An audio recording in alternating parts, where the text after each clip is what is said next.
Can you spot the silver coin that is scattered amidst the other clad coins that you see before you here? Well, coins like it and other foreign coins are part of $1 million worth of coins that have been left behind in a certain location. I was shocked when I found out about this. I'll explain it all as we explore.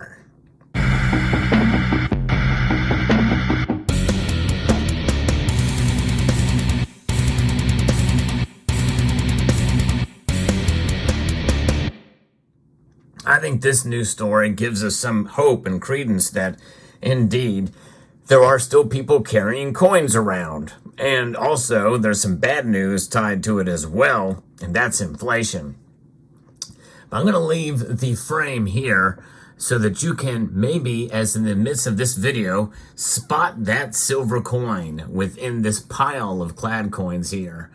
But a clue as to what has been left behind, over $1 million worth. Likely some of those are silver. Would love to know. My guess is we'll probably never really know. More than likely there are other coins too that are left, such as foreign coins from other nations around the world. You know, and it's pretty amazing when you think about where these coins go. I don't really know, but that's another clue as to where these kind of coins have been left behind to value almost $1 million, or right at $1 million. There's an article here from Richard Gaydorf from Numismatic News that in 2023, the Transportation Security Administration, otherwise known as the TSA, we know that acronym, reported that air travelers left nearly $1 million in small change left behind at checkpoints at airports. That's right, and airports. So who would have thought? But yes, indeed. I know that one time when I went through an airport, I had to leave behind a small pocket knife. And of course, you know, I should have known, but even the smallest of pocket knives poses a threat and danger. But I wouldn't leave behind my pocket change. You might as well take that with you. There has been a spate of news articles favoring electronic payment transfers as opposed to physical ones due to the environmental damage caused by mining metals and then minting them into currency, the article mentions here. And that's pretty amazing. That's kind of one excuse they may say for going cashless.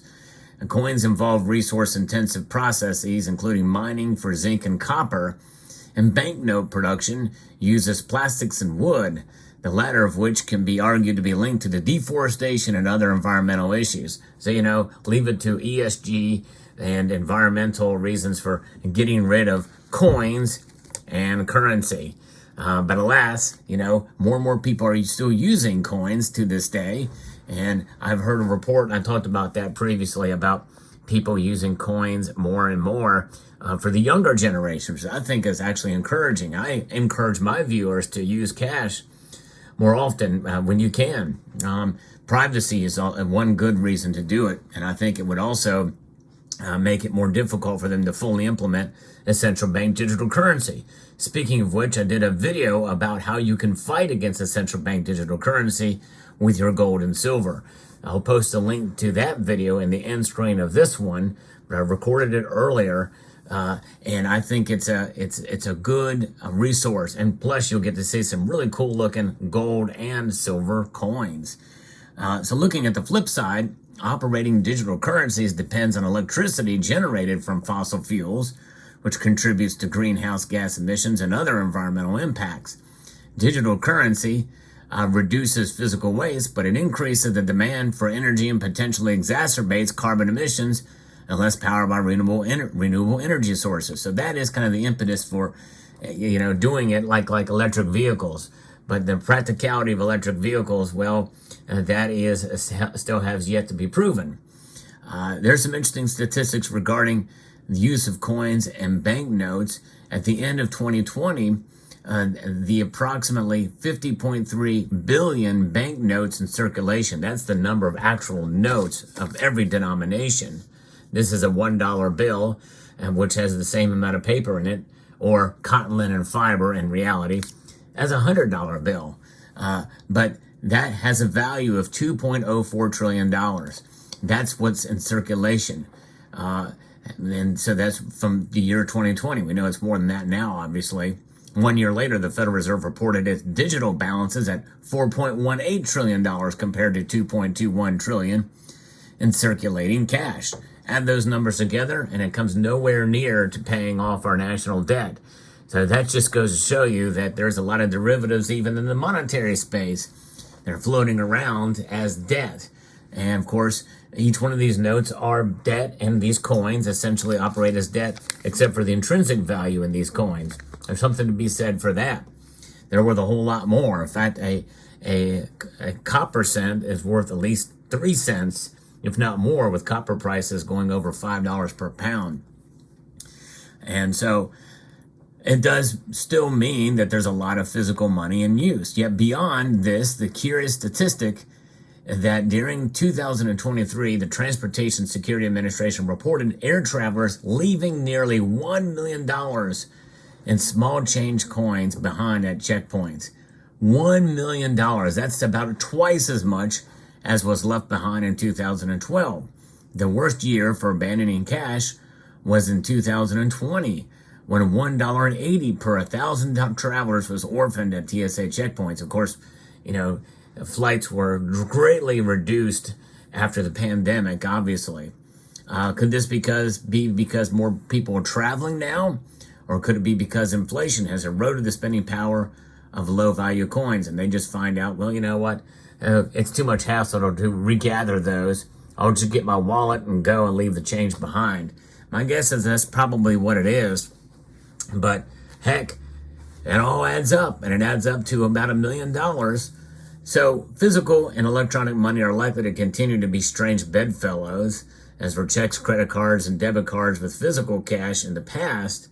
But you can't leave behind digital money. It stays within your digital wallet, right? So that is what we're looking at. That's what we're saying here. Do not leave your change behind. I tell you what, if I see even a copper-coated zinc cent on the ground, I'm picking it up. Even something like this, I'll pick it up. And certainly if it's a copper cent that's 95% copper, oh, I'm going to be picking that sucker up. In fact, I'll even hold it back. But the reason why I have all this pocket change here is because, I use a lot of cash when I do my transactions. And so therefore, I'm going to get change back, and I save it up, and I cash it out and buy a coin with it. Maybe a silver coin, or maybe even a foreign coin. Who knows? Like this from South Sudan. It could have come through an airport and been left behind. And then somebody, the TSA, that got to keep it as a tip, maybe. I don't know. Do TSA agents get tips for patting you down and making your flights, making your hassling going through, the airport system? I don't know. But, my guess is a lot of people would leave tips.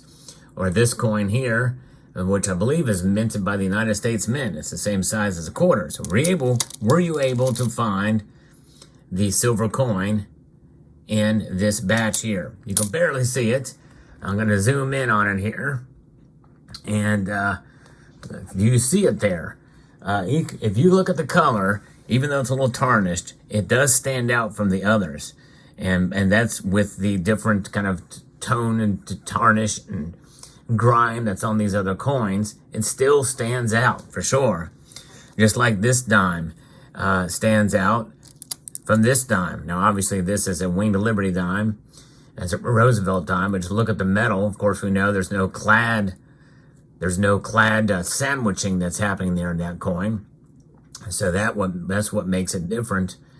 And it's actually a little bit heavier than the copper and the other metals that are within a dime, nickel, and the like.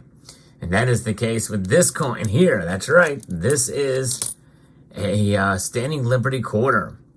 Why do they call it a Standing Liberty quarter? Well, my guess is it's because Liberty is on her feet. That's right. Of course, this is a very wore-down version.